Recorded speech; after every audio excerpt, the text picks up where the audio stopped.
बाबर के साहिबन जे वचनन ॿुधण करे अंदर में श्रद्धा घणी थी ऐं जाताईं त ही महापुरुष वॾो कलावान आहे। सो हथ ॿधी वेनती करणु लॻो त मुंहिंजे सम्झ में अचे थो त तव्हीं पाण मालिक आहियो। माण्हुनि जो फ़क़ति जामो पहिरियों अथव या ख़ुदा साहिब जा निहायत प्यारा आहियो। धन गुरु नानक साहिब की जय। महिरबानी करे मूंखे पंहिंजी करामात ॾेखारियो कि जंहिंमहिल गुरु साहिब जेल में वेठा पंहिंजो पाण चकी हले पई घर जी कथा हली उन खां पोइ बाबर खे सम्झ में अची वई ॻाल्हि की भई हिकु वॾा करामात जा धणी आहे। हाणे चए थो करामात ॾेखारियो हुन सम्झाईंदो गुरु साहिब महिरबानी करे मूंखे पंहिंजी करामात ॾेखारियो। सतगुरुनि फरमायो त करामात कहार जो घर आहे, बाक़ी तोखे जेकी गुण हुजे सो ही ईमान रखी। बाबर जा भाग अची खुलिया सो महाराजनि खे करतार जे पिरे में मस्तु ॾिसी संदन चरण कमलनि में प्रीत रखी भंग खणी अची हाज़िर थियो। दिलि में वीचार कयाई त दरवेश बेपरवाह था थियनि, तन खे माया जो लोभ रती मात्र नथो थिए। तंहिं करे भंग खोले सतगुरुनि जे अॻियां रखियाई। या ॾिसी स्वामिनि चयो धन गुरु नानक तिलक मेरा पहला भाव तेरा भांग खलड़ी मेरा चीत में देवाना भया अतीत कर कामा कर कासा दर्शन की भूख कर कामा दर्शन की भूख में धर मांगो नीता नीत तौ दर्शन की करो समाई में दर मांगत पिखिया पाई। राव केसर कुसर मृग में हरणा सर्व शरीरी चरणा चंदन भक्ता ज्योत इन्हीं सर्वे परबल करना। घिय पट बांगा कहे न कोई ऐसा भगत वर्ण में हो। तेरे नाम निवे करे दियो लाई नानक तिन दर बिख्या पाई। सतनाम श्री वाहिगुरु। तहे करतार तुंहिंजो भाव भंग मुंहिंजो चित हुन जे संभाल जी गोथरी आहे। मां अतीत तुही जो ई आशिक़ आहियां, मां अतीत तुंहिंजो ई आशिक़ आहियां। तुंहिंजे दीदार जी सिक मुंहिंजो आहार आहे। मां हमेशह तुंहिंजे दर ते सवाली आहियां। तूं अर्ज़ु उनाए मूंखे पंहिंजे दर्शन जो दान ऐं पंहिंजे पैनार खे सरफराज कर। जहिड़ी तरह केसर गुल ऐं कस्तूरी जुमिले देवताउनि ते चढ़े थी ऐं उन्हनि जो असुलु को बि ख़्याल में नथो आणे। ऐं जोत हर भक्तनि जे जंहिं हर हिकु जोत मां अनेक रिदा प्रकाश थियनि था। ऐं जीअं घीअ जे ख़रीद करण में थांव जो वीचार न रखिबो आहे, जीअं घीअ जे ख़रीद करण में थांव जो वीचार न कबो आहे कि हर भक्त जे जात ऐं वर्ण जो वीचार करणो नथो पवे। नानक चवे थो त जेको तुंहिंजे नाले खे निमे तोसां लिव लाए थो रहे मां उन जे दर जो मंगतो आहियां। सतनाम श्री नानक साहिब चवनि था कि भई जेको नाम सिमरण थो करे न त मां उन जे मथां ॿधायो, मां उन जो दर मंगतो आहियां। एॾी वॾियाई ॾिनी आहे गुरु नानक साहिब नाम जपण वारे खे। हुन में हिकिड़ो जेको चई न भई जीअं घीअ अगरि जे असां कहिड़े बर्तन में विझूं था त उन बर्तन जो वीचार न कंदा आहियूं कि कहिड़े बर्तन में। मेन घीअ जो वीचार हूंदो आहे। जीअं नाम जेको आहे घी आहे उहो कहिड़े बर्तन में मुंहिंजे शरीर उहो कहिड़ो घटि जात वारो आहे वॾी जात वारो आहे हुन जात पात जो कोई हिसाब किताब कान्हे। भई जंहिं बि नाम सिमरण कयो आहे उन वॾियाई पाती आहे। गुरु नानक देव की जय। एतिरो ॿुधी बाबर बादशाह ॿई हथ जोड़े नमस्कार कयो। अजीत थी वेनती करणु लॻो त हाणे मूं यकीन सां सम्झो त तव्हीं पाण धणी मालिक आहियो ऐं मनुष्य जो जामो पहिरियों घुमंदा था रहो। महिरबानी करे मूं ते इहा दया करियो त मां सॼे मुल्क जो बादशाह थियां ऐं पीढ़ीअ ते पीढ़ी असांजी बादशाही मूंसां हलंदी अचे। जेकी हाणे बाबर मस्जिद जेकी न बाबर मस्जिद जो हेॾनि सालनि ताईं जेको हिसाबु किताबु हलियो न उन बाबर बादशाह खे वरदान ॾिनी गुरु नानक साहिब तॾहिं पोइ हुनजी 7 पीढ़ियुनि खां पोइ गुरु गोबिंद सिंह महाराज नास कंदो तॾहिं बाबर ख़तमु थियो। हाणे छा चए महिरबानी करे मूं ते इहा दया करियो त मां सॼे मुल्क जो बादशाह थियां ऐं पीढ़ीअ ते पीढ़ी असांजी बादशाही मूंसां हलंदी अचे। सतगुरु फरमाइण लॻा त बाबर असीं बादशाही तुंहिंजे घर में ॾियूं था जेसिताईं अव्हां वटि इंसाफ़ हूंदो। तॾहिं जॾहिं तुंहिंजे कुन मां न्याउ निकिरी वियो त पोइ सॼी वांग खसी वेंदी। जेसिताईं तूं इंसाफ़ कंदे तेसिताईं तुंहिंजी बादशाही हलंदी रहंदी। पर कई बेईमानी मां इन बाबति किन हंधि लिखियलु आहे त बाबर बादशाह भंग जूं 7 मुठियूं भरे साहिबनि खे ॾिनियूं, जंहिं ते महराजनि चयो त असां पंहिंजा 7 सिर ॾेई तोखे 7 पीढ़ियूं बादशाही वठी ॾिनी आहे। अञा बि वाधारे खपई छा? तॾहिं हथ जलियाई ऐं स्वामीअ हुकुम ॾिनुसि त जिते तूं वेंदे उते तुंहिंजी फतह थींदी, तव्हांजो राज वॾो ओज ऐं आनंद सां हलंदो। बाबर इहो वचन ॿुधी घणो ख़ुशि थियो ऐं बार बार सतगुरुनि जा चरण कवल परसे निमाणो थी शुक्रगुज़ारी करणु लॻो। जंहिंखां पोइ सभु सेनापति लश्कर ऐं ॿिया लोक अची महराजनि जे पेरनि ते किरिया ऐं दर्शन करण लाइ एतिरी भीड़ अची थी जो किन खे फ़क़ति दीदार बि मुश्किल सां थिए थो।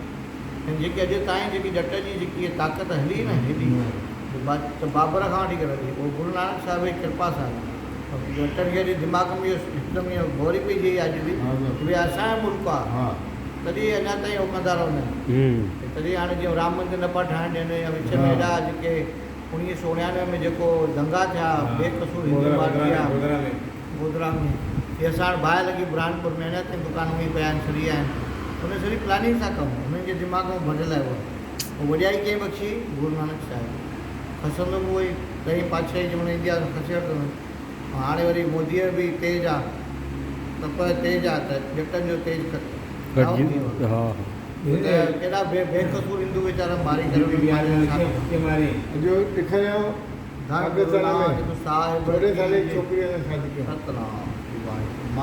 मारामारी भी क्यों पंजाब पे जगह इन तरह ये राक्षसन जी औलाद है ना। अॼु रेडी करियो न पुलिस वारा भाई नाबालिग जेके नाबालिग है उन्हें शादी न थियणु खपे। जट मुंहिंजे राक्षस हाँ बाक़ी मंझंदि जो कढियो न 12 कढियो जट मुंहिंजे राक्षस उन्हनि जी जूण उन करे उनखे बार बार राम भॻवान कृष्ण भॻवान गुरु नानक साहिब ख़तमु कंदा आहिनि। बाल विवाह बंदि कयो आहे उहो जेको किथे हले थो त अॼु रैली निकिती पुलिस वारनि रैली कढी। इन त श्री नानक जे वर ॾियण सां बाबर ऐं उनजा पोयां दिल्लीअ जा बादशाह थिया, जंहिंजो बयानु तारीख़ुनि में लिखियलु आहे। पोइ अहमदाबाद जे लोकनि ते दया हाणे सतगुरुनि बाबर खे चयो त सभु क़ैद थियल बंदा संदन मिल्कियत समेत आज़ादु कर। जंहिं हिकदमि उहो उहे कयो ऐं हर को आज़ाद थी पंहिंजूं शयूं संभाले खणी पंहिंजे घर ॾांहुं हलणु लॻा। जिन सां गॾु गुरु बाबा पुणे शहर में आया ऐं उन वक़्त जे शहर जी हालत ॾिसी ही शब्द उचारियूं, आसा मेला पहला कहाँ सुख लेत बोला घोड़े कहाँ बेरी सुनाई। कहाँ सुख लेत बोला घोड़े कहाँ बेरी सहनाई। कहाँ सु केर बंद गाॾे जड़ कहाँ सु लाल कहाई। कहाँ सु आरसिया मुँह बके एते इसे नाही। ये जज तेरा तू गोसाई। एक घड़ी में खापे जर वन देवे भाई। राव कहाँ सु घर दर मंडप महिला कहाँ सु बंक सराई। कहाँ सु सेज सुखाली कामनी जिस देख नींद न पाई। कहाँ सु पानम तबोली हरमा होया शाही माई। इस जर कारण घणी वृत्ति इन जर घणी खुदाई। पापा बाजों होवे नाई मुया साथ न जाई। जिसनो आप खुआए करता खुश ले चंगाई। कोटि हूँ पीर वर्ज हराए जा मीर सुनिया धाया। खान मुकाम झले बिज मंदर मूछ कोई रुलाइया। कोई मुगल न होवा अंधा कीने न पर्चा लाइया। मुगल पठान भय लड़ाई रण में तेरा वगाई। उन्हीं टूपक ताण चलाई उन्हीं हस्त चढ़ाई। जिनकी चीरी दरगाह फाटी तिना मणा भाई। एक हिंदवाणी अवर तुर्काणी बणियाई बटियाणी ठकुराणी। इतना पेरण सिर खर पाए इतना वास मसाणी। जिनके बंके घड़ी न आए तिन क्यों रेण विहाणी। आपे करे कराए करता किसनू आख सुनाइए। दुख सुख तेरा भाणा हुए किस थे जाए रुआइए। हुक्म हुक्म चलाए विकसे नानक लिखिया पाइए। सतनाम श्री वाहिगुरु। गुरु नानक साहिब एॾी वॾी वरदान ॾिनो बाबर खे कि पंहिंजी 7 पीढ़ियुनि ताईं उन्हनि सवाइ 7 पीढ़ियुनि ताईं उन्हनि खे हिसाब किताब ॾियणो पियो। जंहिंमहिल 6हीं पातशाही गुरु हरराय साहिब ताईं उन्हनि खां पोइ उन्हनि जी बादशाही खणजंदी आहे। उन्हनि जे अंदर में इंसाफ़ हली वेंदो आहे न जटनि जो, पोइ उन्हनि जो नामो निशान मिटाईंदा गुरु गोविंद सिंह महाराज। ऐं हिन अर्थ पढ़ो त किथे उहे खेल घर में घोड़नि जूं कूड़ियूं ऐं किथे उहे सरनायूं केॾां विया, उहे गाड़ियुनि पोशाकुनि वारा तलवारनि जा ॿधंदड़ ऐं रथनि जे चढ़ण वारा ऐं केॾां विया, उहे आरसियुनि में पंहिंजो मुंहुं ॾिसण वारा हठीला जवान केॾां विया।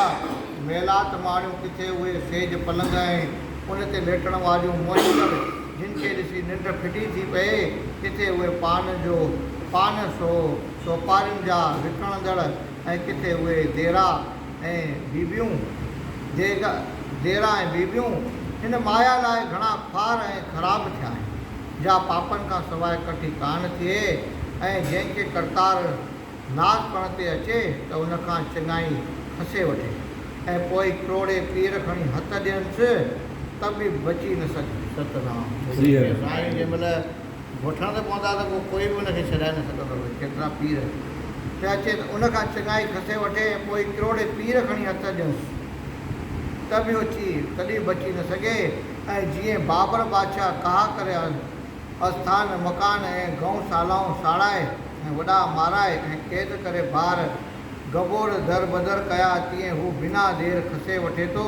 पठाण अंधा कीन हुआ जन्मा कंहिं बि ठहराव जी ॻाल्हि पेश न कई, पर उहा हुई करणी जंहिं ॿिन्हिनि धुरियुनि जे विच में लड़ाई मचाए जंग जे मैदान में तलवारियूं हलाए हिकिड़ीअ धूड़ बंदूक सयूं करे हलायूं ऐं ॿी धुर चिमकाए तलवार हलाई।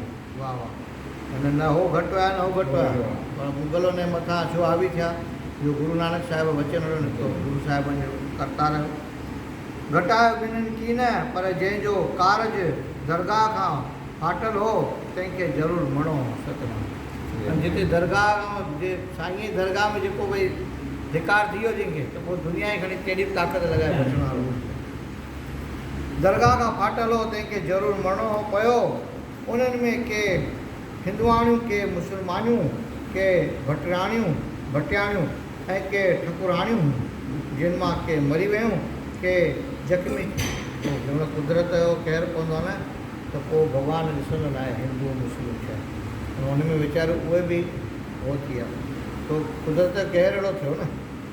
ऐं किन जा वेल भतार वरी घर न आया, तंहिंजी राति कीअं गुज़री। सतनाम श्री वाहे, कीअं गुज़रे हूंदी भाई, करण ऐं कराइण वारो पाण करतार आहे। ॿिए कंहिंखे वञी चइजे दुख तोड़े सुख हुनजो भाणो आहे, पोइ रोइजे कंहिंजे अॻियां नानक हू बेपरवाह हुकुम हलाए ख़ुशि पियो थिए, ऐं हीउ जीव पंहिंजो लिखियलु लोड़े तंहिंमें कंहिंजो कसूर चइबो। हो करतार पंहिंजो हुकुम हलाए पंहिंजे आनंद में वेठो आहे, ऐं हे वेठो दुख थो घुरे पियो थिए, ऐं हीउ जीव पंहिंजो लिखियो लोड़े तंहिंमें कंहिंजो कसूर चइबो। इन तरह चई स्वामी शहर जे ॿाहिरां अची वेठा, ऐं उते जा माण्हू जिन जे मथां गजब थी गुज़रियो हो, से पंहिंजे माइटनि जे लाशनि ॻोल्हण लाइ निकिता। मोलनि अजीजनि जा गुण वर्णन करे हाय हाय पुकारे रोअण ऐं वार पटण लॻियूं, ऐं छाती कुटे बाहूं मथे खणी दाहूं पे कयाऊं। जंहिंजो वॾो शोर ॿुधी सतगुरनि ही शब्द उचारियो। सतनाम श्री हर वाहेगुरु।